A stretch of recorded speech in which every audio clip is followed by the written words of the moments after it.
बिस्मिल्लाहिर्रहमानिर्रहीम। अस्सलाम वालेकुम। वेलकम टू AS नॉवेल्स इन। कैसे हैं आप सब? उम्मीद है खैरियत से होंगे। पेश खिदमत है नावल पीर कामिल की किस्त नंबर 10। मैं मानती हूँ मैंने आपकी तरफ पेशकदमी खुद की, आपके बकौल मैंने आपको ट्रैप किया। मैंने ट्रैप नहीं किया, मैं सिर्फ बेबस थी आपके मामले में। मुझे खुद पर काबू नहीं रहता था आपकी आवाज़ की वजह से। आप जानते हैं मैंने आपको बताया था, मैंने पहली बार आपको नात पढ़ते सुना तो मैंने क्या महसूस किया था। आपको अगर मेरे बारे में पहले ही ये सब कुछ पता चल जाता तो आप मेरे साथ यही सलूक करते जो अब कर रहे हैं। मुझे सिर्फ इस बात का अंदेशा था जिसकी वजह से मैंने आपसे बहुत कुछ छुपाए रखा। बाज़ बातों में इंसान को अपने ऊपर इख्तियार नहीं होता।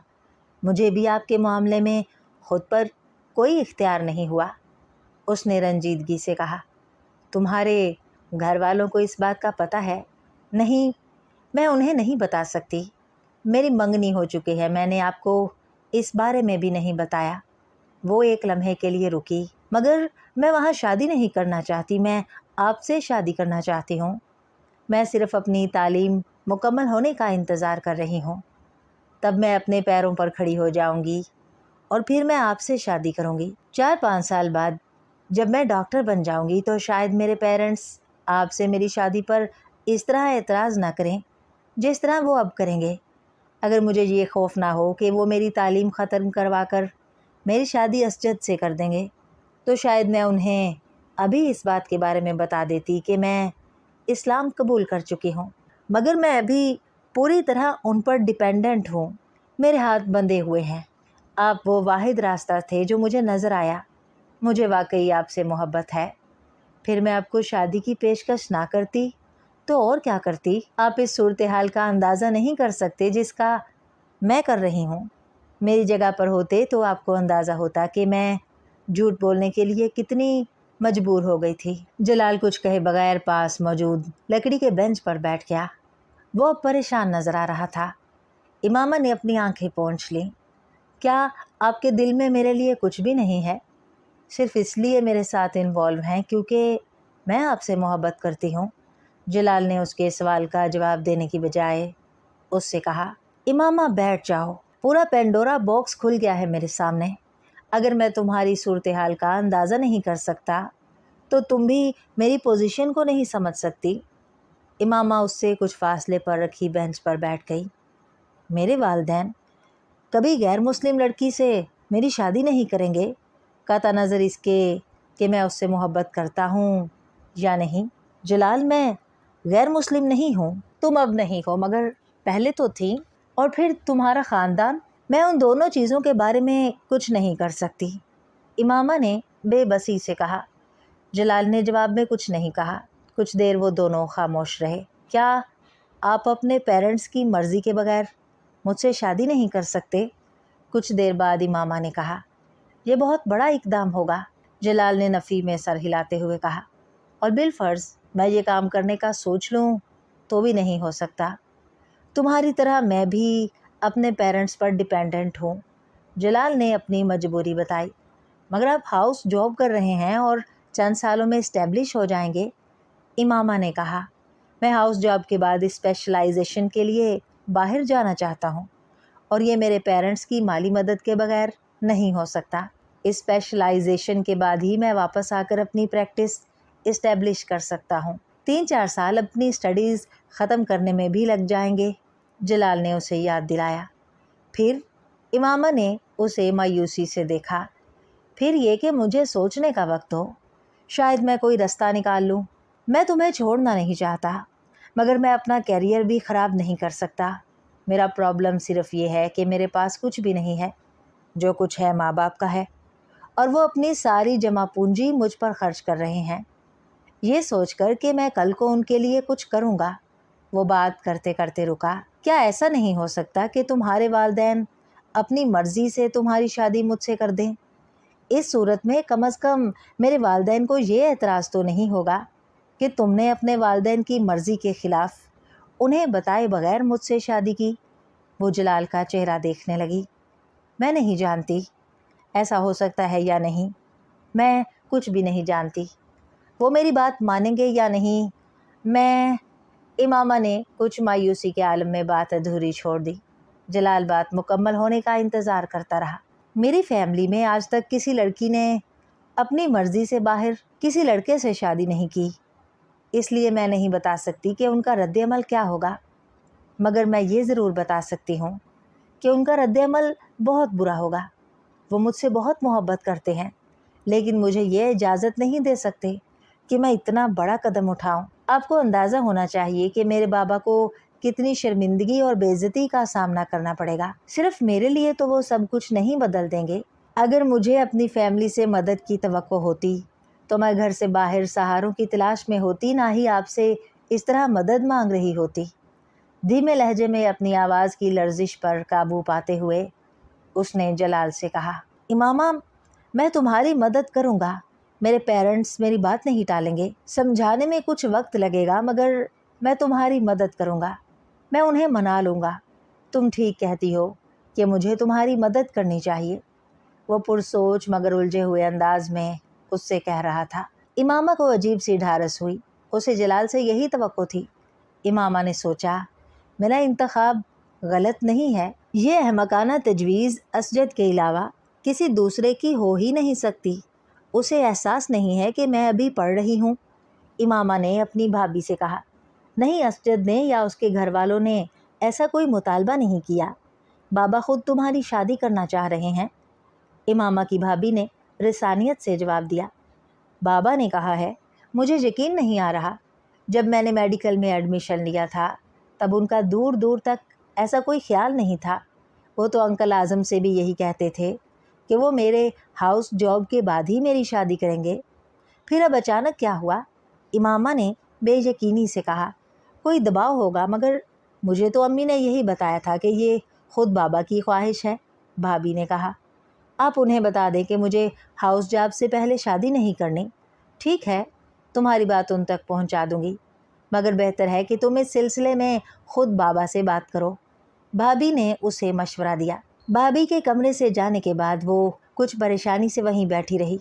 ये इत्तला इतनी अचानक और गैर मुतवक्का थी कि उसके पैरों के नीचे से मुहावरतन नहीं, हकीकतन ज़मीन निकल गई थी। वो मुतमईन थी कि उसकी हाउस जॉब तक उसकी शादी का मसला ज़ेर बहस नहीं आएगा और हाउस जॉब करने के बाद वो इस काबिल हो जाएगी कि ख़ुद को सपोर्ट कर सके या अपनी जलाल से शादी के बारे में फ़ैसला कर सके। तब तक जलाल भी अपनी हाउस जॉब मुकम्मल करके सेट हो जाता और उन दोनों के लिए किसी किस्म का कोई मसला खड़ा नहीं होता।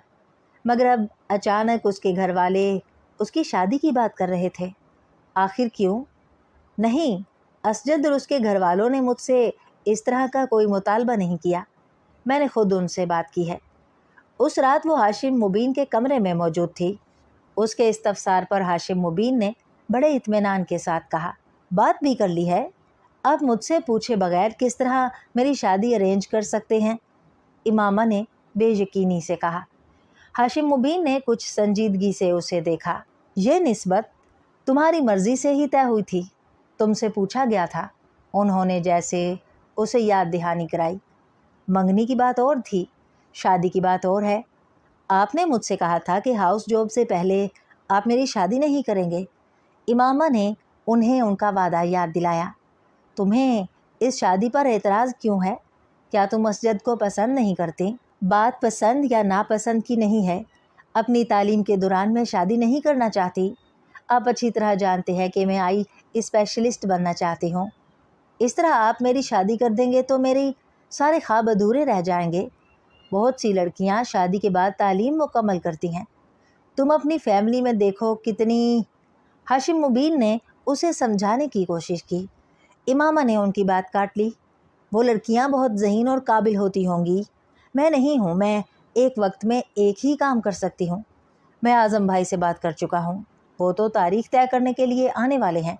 हाशिम मुबीन ने उससे कहा, आप मेरी सारी मेहनत को ज़ाया कर रहे हैं। अगर आपको मेरे साथ यही करना था तो आपको चाहिए था कि आप इस तरह का कोई वादा ही ना करते। इमामा ने उनकी बात पर नाराज़ी से कहा, जब मैंने तुमसे वादा किया था तब की बात और थी, तब हालात और थे, और अब। इमामा ने उनकी बात काटी। अब क्या बदल गया है? हालात में कौन सी तब्दीली आई है जो आप मेरे साथ ये सलूक कर रहे हैं? मैं तुम्हें यकीन दिलाता हूँ कि असजद तुम्हारी तालीम में तुम्हारे साथ पूरा ताउन करेगा, वो तुम्हें किसी चीज़ से मना नहीं करेगा। हाशिम मुबीन ने उसकी बात का जवाब देते हुए कहा, बाबा मुझे असजद के साथ ताउन की ज़रूरत नहीं है, मुझे आपके ताउन की ज़रूरत है। आप मुझे मेरी तालीम मुकम्मल करने दें। इमामा ने इस बार कदरे मुल्तजियाना अंदाज में कहा, इमामा तुम फजूल ज़िद मत करो, मैं वही करूँगा जो मैं तय कर चुका हूँ। हाशिम मुबीन ने दो टोक अंदाज में कहा, मैं ज़िद नहीं कर रही, दरख्वास्त कर रही हूँ। बाबा प्लीज़, मैं अभी असजद से शादी नहीं करना चाहती। उसने एक बार फिर उसी मुल्तजियाना अंदाज में कहा, तुम्हारी निस्बत को 4 साल होने वाले हैं और ये एक बहुत लंबा अरसा होता है। अगर उन्होंने खुद कुछ अरसे के बाद किसी न किसी वजह से मंगनी तोड़ दी तो कोई बात नहीं, कोई क़यामत नहीं आएगी। वो मंगनी तोड़ना चाहें तो तोड़ दें, बल्कि अभी तोड़ दें। तुम्हें उस शर्मिंदगी और बेइज्जती का एहसास नहीं है जिसका सामना हमें करना पड़ेगा। कैसी शर्मिंदगी बाबा? ये उन लोगों का अपना फ़ैसला होगा, इसमें हमारी तो कोई गलती नहीं होगी। उसने उन्हें कायल करने की कोशिश की। तुम्हारा दिमाग ख़राब हो गया है या फिर तुम अकल से पैदल हो? हाशिम मुबीन ने उसे झिड़कते हुए कहा, बाबा कुछ नहीं होगा, लोग 2-4 दिन बातें करेंगे, फिर सब कुछ भूल जाएंगे। आप इस बारे में ख्वामख्वाह परेशान हो रहे हैं। इमामा ने कदरे बेफिक्री और लापरवाही से कहा, तुम इस वक्त बहुत फजूल बातें कर रही हो, फ़िलहाल तुम यहाँ से जाओ। हाशिम मुबीन ने नागवारी से उसे देखते हुए कहा। इमामा बादले नाख्वास्ता वहाँ से चली आई, मगर उस रात वो खासी परेशान रही। अगले दिन वो वापस लाहौर चली आई। हाशिम मुबीन ने उससे इस सिलसिले में दोबारा बात नहीं की। लाहौर आकर वो कदरे मुतमईन हो गई और हर ख्याल को जहन से झटकते हुए अपने इम्तिहान की तैयारी में मसरूफ़ हो गई। हाशिम मुबीन ने उस वाक़े को जहन से नहीं निकाला था। वो एक मोहतात तबीयत के इंसान थे। वो इमामा के बारे में पहली बार उस वक्त तशवीश में मुब्तला हुए थे जब स्कूल में तहरीम के साथ झगड़े वाला वाक़या पेश आया था। अगरचे वो कोई ऐसा गैर मामूली वाक़या नहीं था, मगर उस वाक़े के बाद उन्होंने एहतियाती तदाबीर के तौर पर इमामा की निस्बत असजद के साथ तय कर दी थी। उनका ख्याल था इस तरह उसका जहन एक नए रिश्ते की जानिब मबजूल हो जाएगा, और अगर उसके जहन में कोई शुबा या सवाल पैदा हुआ भी तो इस नए ताल्लुक़ के बाद वो इस बारे में ज़्यादा तरद्दुद नहीं करेगी। उनका ये ख्याल और अंदाज़ा सही साबित हुआ था। इमामा का जहन वाकई तहरीम की तरफ से हट गया था। असजद में वो पहले भी कुछ दिलचस्पी लेती थी, मगर इस ताल्लुक़ के कायम होने के बाद इस दिलचस्पी में इजाफ़ा हो गया था। हाशिम ने उसे बहुत मुतमईन और मगन देखा था। वो पहले ही की तरह तमाम मजहबी सरगर्मियों में दिलचस्पी लेती थी, मगर इस बार जो कुछ वसीम ने उन्हें बताया था उसने उनके पैरों के नीचे से ज़मीन निकाल दी थी। वो फौरी तौर पर ये नहीं जान सके, मगर उन्हें ये ज़रूर इल्म हो गया कि इमामा के अकायद और नज़रियात में ख़ासी तब्दीली आ चुकी थी, और ये न सिर्फ़ उनके लिए बल्कि उनके पूरे ख़ानदान के लिए तशवीश का बाइस था। वो अपनी बड़ी बेटियों की तरह उसे भी आला तालीम दिलवाना चाहते थे, और ये इसलिए भी अहम था कि उसे शादी के बाद ख़ानदान ही में जाना था। वो ख़ानदान बहुत तालीम याफ्ता था। ख़ुद उनका होने वाला दामाद असजद भी इमामा को आला तालीम याफ्ता देखना चाहता था। हाशिम मुबीन के लिए उसकी तालीम का सिलसिला मुनक़ता करके उसे घर बिठा लेना आसान नहीं था, क्योंकि इस सूरत में उसे आज़म मुबीन को उसकी वजह बताना पड़ती, और इमामा से सख्त नाराज़ होने के बावजूद वो नहीं चाहते थे कि आज़म मुबीन और उनके ख़ानदान इमामा के उन बदले हुए अकायद के बारे में जानकर बरगुश्ता और बदज़न हों, और फिर शादी के बाद वो असजद के साथ बुरी ज़िंदगी गुजारे। उन्होंने एक तरफ अपने घर वालों को इस बात को राज रखने की ताकीद की, तो दूसरी तरफ इमामा की मिन्नत समाजत पर उसे अपनी तालीम जारी रखने की इजाज़त दे दी। इमामा सबीहा के लेक्चर अटेंड करने और उसके वहाँ जाने या जलाल से मिलने के मामले में इस कदर मोहतात थी कि उसका ये मेल जोल उन लोगों की नज़रों में नहीं आ सका। शायद उसकी एक वजह ये भी थी कि वो जवेरिया और राबिया को भी हर चीज़ के बारे में अंधेरे में रखे हुए थी, वरना उसके बारे में ज़रूर कोई ना कोई ख़बर इधर उधर गर्दिश करती और हाशिम मुबीन तक भी पहुंच जाती। मगर ऐसा नहीं हुआ। हाशिम मुबीन उसकी तरफ से मुतमईन हो गए थे, मगर इमामा के अंदर आने वाली इन तब्दीलियों ने उन्हें तशवीश में मुब्तला कर दिया था। उनके दिमाग में जो वाहिद हल आया था वो उसकी शादी थी। ان کا خیال تھا کہ اس کی شادی کر دینے سے وہ خود امامہ کی ذمہ داری سے مکمل طور پر آزاد ہو جائیں گے۔ یہی وجہ تھی کہ انہوں نے اس طرح اچانک اس کی شادی کا فیصلہ کر لیا تھا۔ جلال، میرے پیرنٹس اسجد سے میری شادی کر دینا چاہتے ہیں۔ لاہور آنے کے بعد امامہ نے سب سے پہلے جلال سے ملاقات کی تھی۔ مگر تم تو کہہ رہی تھی کہ وہ تمہاری ہاؤس جاب تک تمہاری شادی نہیں کریں گے، جلال نے کہا۔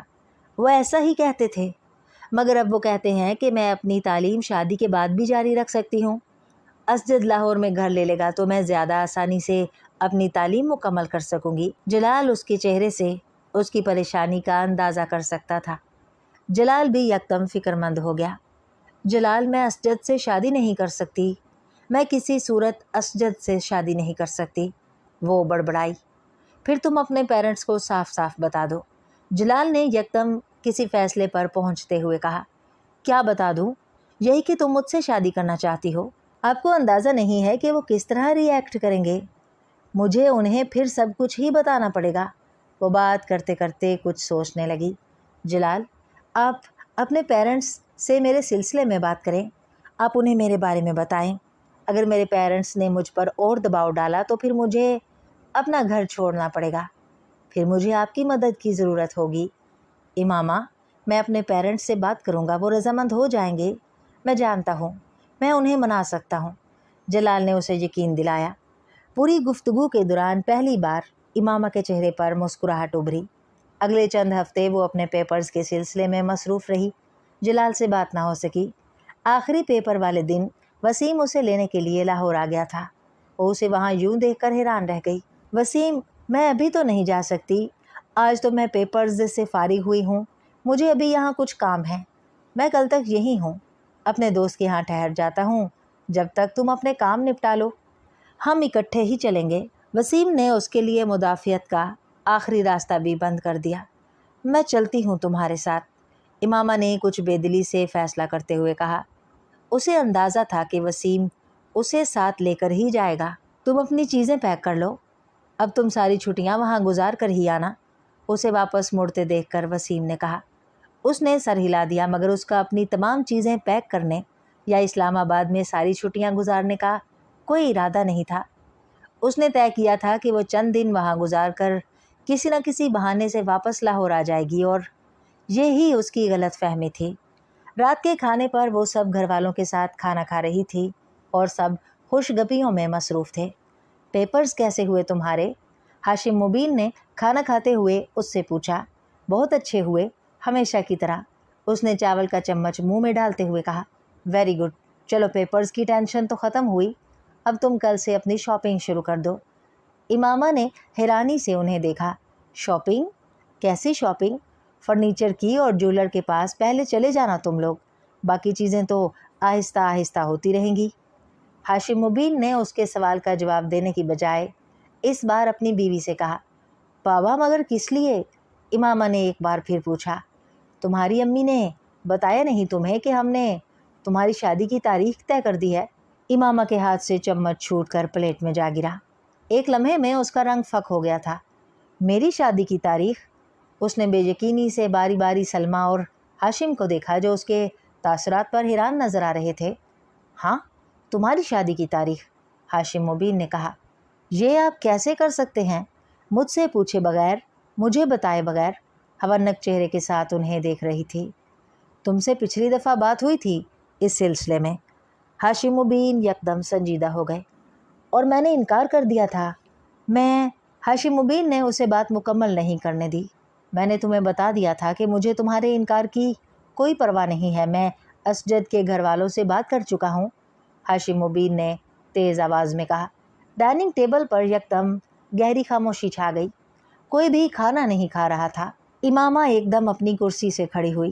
آئی ایم سوری بابا، مگر میں اسجد سے ابھی شادی نہیں کر سکتی۔ آپ نے یہ شادی طے کی ہے، آپ ان سے بات کر کے اسے ملتوی کر دے، ورنہ میں خود ان سے بات کر لوں گی۔ ہاشم مبین کا چہرہ سرخ ہو گیا۔ تم اسجد سے شادی کرو گی اور اسی تاریخ کو جو میں نے طے کی ہے؟ تم نے سنا؟ وہ بے اختیار چلائے۔ اٹس ناٹ فیئر، امامہ نے بھرائی ہوئی آواز میں کہا۔ اب تم مجھے بتاؤ گی کہ کیا فیئر ہے اور کیا نہیں؟ تم بتاؤ گی مجھے؟ हाशिम मुबीन को उसकी बात पर और गुस्सा आया। बाबा, जब मैंने आपसे कहा था कि मुझे अभी शादी नहीं करनी, तो आप ज़बरदस्ती क्यों कर रहे हैं मेरे साथ? इमामा बेख्तियार रोने लगी। कर रहा हूँ ज़बरदस्ती, फिर मैं हक रखता हूँ, वो चिल्लाए। इमामा इस बार कुछ कहने की बजाय अपने होंठ भींचते हुए सुर्ख चेहरे के साथ तेज़ी से डाइनिंग रूम से निकल आई। मैं उससे बात करती हूँ, आप प्लीज़ खाना खाएं, इतना गुस्सा ना करें, वो जज्बाती है और कुछ नहीं, सलमा ने हाशिम मुबीन से कहा और ख़ुद वो अपनी कुर्सी से उठ खड़ी हुई। उनके कमरे से निकलते ही वसीम को देखकर इमामा बेख्तियार उठ खड़ी हुई। तुम दफ़ा हो जाओ यहाँ से, निकल जाओ। उसने तेज़ी से वसीम के पास जाकर उसे धक्का देने की कोशिश की। वो पीछे हट गया। क्यों? मैंने क्या किया है? झूठ बोलकर और धोखा देकर तुम मुझे यहाँ ले आए हो। मुझे अगर लाहौर में पता चल जाता कि तुम इसलिए मुझे इस्लामाबाद ला रहे हो तो मैं कभी यहाँ ना आती। वो धाड़ी। मैंने वही किया जो मुझसे बाबा ने कहा। बाबा ने कहा था मैं तुम्हें ना बताऊं। वसीम ने वजाहत पेश करने की कोशिश की। फिर तुम यहाँ मेरे पास क्यों आए हो? बाबा के पास जाओ, उनके पास बैठो, बस यहाँ से दफ़ा हो जाओ। वसीम होंठ भींचते हुए उसे देखता रहा, फिर कुछ कहे बिना कमरे से निकल गया। इमामा अपने कमरे में जाकर कमरे में बैठ गई। इस वक्त उसके पैरों से सही मायनों में ज़मीन निकल चुकी थी। यह उसके वहमो गुमान में भी नहीं था कि उसके घर वाले उसके साथ इस तरह कर सकते हैं। वो इतने कदामत परस्त या कट्टर नहीं थे जितने वो इस वक्त हो गए थे। उसे अभी भी यकीन नहीं आ रहा था कि ये सब कुछ उसके साथ हो रहा था। उसका दिल डूबने लगा। मुझे इस सूरत हाल का सामना करना है, मुझे हिम्मत नहीं हारनी, मुझे किसी तरह फौरी तौर पर जलाल से कांटेक्ट करना है। वो यकीनन अब तक अपने पेरेंट्स से बात कर चुका होगा, उससे बात करके कोई ना कोई रास्ता निकल आएगा। वो बेचैनी से कमरे में टहलते हुए सोच रही थी। उसके कमरे में दोबारा कोई नहीं आया। रात 12 बजे के बाद वो अपने कमरे से निकली। वो जानती थी उस वक्त सब सोने के लिए जा चुके होंगे। उसने जलाल के घर का नंबर डायल करना शुरू कर दिया। फ़ोन किसी ने नहीं उठाया। उसने यके बाद दीगरे कई बार नंबर मिलाया।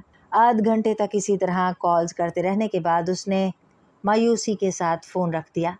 वो ज्वेरिया या राबिया को फ़ोन नहीं कर सकती थी। वो दोनों इस वक्त हॉस्टल में थीं। कुछ देर सोचते रहने के बाद उसने सबीहा का नंबर डायल करना शुरू कर दिया। उसके वालिद ने फ़ोन उठाया। बेटा, सबीहा तो पेशावर गई है अपनी अम्मी के साथ। सबीहा के वालिद ने इमामा को बताया। पेशावर? इमामा के दिल की धड़कन रुक गई। उसके कज़न की शादी है, वो लोग ज़रा पहले चले गए हैं, मैं भी कल चला जाऊंगा, उसके वालिद ने बताया। कोई पैगाम हो तो आप मुझे दे दें, मैं सबीहा को पहुंचा दूंगा। नहीं शुक्रिया अंकल, वो उनके साथ इस सारे मामले में क्या बात कर सकती थी। उसने फ़ोन रख दिया। उसके डिप्रेशन में इजाफा होने लगा। अगर मेरा जलाल से कांटेक्ट ना हुआ तो उसका दिल एक बार फिर डूबने लगा। एक बार फिर उसने जलाल का नंबर डायल करना शुरू कर दिया और तभी किसी ने उसके हाथ से रिसीवर ले लिया। वो सुन्न हो गई। हाशिम मुबीन उसके पीछे खड़े थे। किसको फ़ोन कर रही हो? उनके लहजे में बेहद ठहराव था। दोस्त को कर रही हूँ, इमामा ने उनकी तरफ देखे बगैर कहा। वो उनसे नज़रें मिलाकर झूठ नहीं बोल सकती थी। मैं मिला देता हूँ, उन्होंने सर्द आवाज़ में कहते हुए रीडायल का बटन दबा दिया और रिसीवर कान से लगा लिया। इमामा जर्द चेहरे के साथ उन्हें देखने लगी। वो कुछ देर तक उसी तरह रिसीवर कान से लगाए खड़े रहे। फिर उन्होंने रिसीवर क्रेडल पर रख दिया। यकीनन दूसरी तरफ कॉल रिसीव नहीं की गई थी। कौन सी दोस्त है ये तुम्हारी जिसको तुम इस वक्त फ़ोन कर रही हो? उन्होंने दुरुस्त लहजे में इमामा से पूछा। ज़ैनब। फ़ोन की स्क्रीन पर ज़ैनब का नंबर था। वो नहीं चाहती थी कि हाशिम मुबीन को ज़ैनब पर किसी किस्म का शक हो और वो जलाल तक जा पहुँचे, इसलिए उसने उनके इस्तफसार पर जल्दी से उसका नाम बता दिया। किस लिए कर रही हो? मैं उसके ज़रिए ज्वेरिया तक एक पैगाम पहुँचाना चाहती हूँ, उसने तहम्मुल से कहा। तुम मुझे वो पैगाम दे दो, मैं ज्वेरिया तक पहुँचा दूँगा, बल्कि ज़ाती तौर पर खुद लाहौर देकर आऊँगा। इमामा, मुझे साफ साफ बताओ, किसी और लड़के में इंटरेस्टेड हो तुम? उन्होंने किसी तमहीद के बगैर अचानक उससे पूछा। वो उन्हें कुछ देर देखती रही, फिर उसने कहा, हाँ। हाशिम मुबीन दम बखुद रह गए। किसी और लड़के में इंटरेस्टेड हो? उन्होंने बेयकीनी से अपना जुमला दोहराया। इमामा ने फिर इस बात में सर हिला दिया। हाशिम मुबीन ने बेख्तियार उसके चेहरे पर थप्पड़ खींच मारा। मुझे इसी बात का अंदेशा था तुमसे, मुझे इसी बात का अंदेशा था। वो गुस्से में तनतना से गए। इमामा गुमसुम अपने गाल पर हाथ रखे उन्हें देख रही थी। ये पहला थप्पड़ था जो हाशिम मुबीन ने उसकी ज़िंदगी में उसे मारा था, और इमामा को यकीन नहीं आ रहा था कि ये थप्पड़ उसे मारा गया था। वो हाशिम मुबीन की सबसे लाडली बेटी थी, फिर भी उन्होंने उसके गालों पर आंसू बह निकले थे। असजद के अलावा मैं तुम्हारी शादी कहीं और नहीं होने दूंगा। तुम अगर किसी और लड़के में इंटरेस्टेड हो भी तो उसे अभी और इसी वक्त भूल जाओ। मैं कभी कभी कभी तुम्हारी कहीं और शादी नहीं होने दूंगा। अपने कमरे में चली जाओ, और दोबारा अगर मैंने तुम्हें फ़ोन के पास भी देखा तो मैं तुम्हारी टांगें तोड़ दूंगा। वो उसी तरह गाल पर हाथ रखे मैकानिकी अंदाज में चलते हुए अपने कमरे में आ गई। अपने कमरे में आकर वो बच्चों की तरह फूट फूट कर रोने लगी। क्या बाबा मुझे इस तरह मार सकते हैं? उसे यकीन नहीं आ रहा था। बहुत देर तक इसी तरह रोते रहने के बाद उसके आंसू खुद ब खुद खुश्क होने लगे। वो उठकर इज़्तिराब के आलम में अपने कमरे की खिड़की की तरफ आ गई और खाली उस ज़हनी के आलम में बंद खिड़कियों के शीशों से बाहर देखने लगी। नीचे उसके घर का लॉन नज़र आ रहा था और फिर लाशौरी तौर पर उसकी नज़र दूसरे घर पर पड़ी। वो सालार का घर था। उसका कमरा निचली मंजिल पर था। दूर से कुछ भी वाज़िया नहीं हो रहा था। इसके बावजूद वो उस घर में एक दफ़ा जाने के बाद उसकी लोकेशन और कमरे में फिरने वाले के हुलिये और जिसामत से अंदाज़ा लगा सकती थी कि वो सालार के अलावा कोई और नहीं हो सकता था। उसके जहन में एक झमाका हुआ। हाँ, ये शख्स मेरी मदद कर सकता है अगर मैं इसे सारी सूरत हाल बता दूँ और इससे कहूँ कि लाहौर जाकर जलाल से रब्ता करे तो मेरा मसला हल हो सकता है। मगर इससे रब्ता कैसे? उसके जहन में एकदम उसकी गाड़ी के पिछले शीशे पर लिखा हुआ उसका मोबाइल नंबर और नाम याद आया। उसने जहन में मोबाइल नंबर को दोहराया। उसे कोई दिक्कत नहीं हुई। कागज़ का एक टुकड़ा लेकर उसने एहतियात के तौर पर उस नंबर को लिख लिया। 3 बजे के करीब वो आहिस्ता आहिस्ता एक बार फिर लाउंज में आ गई और उसने वो नंबर डायल करना शुरू कर दिया।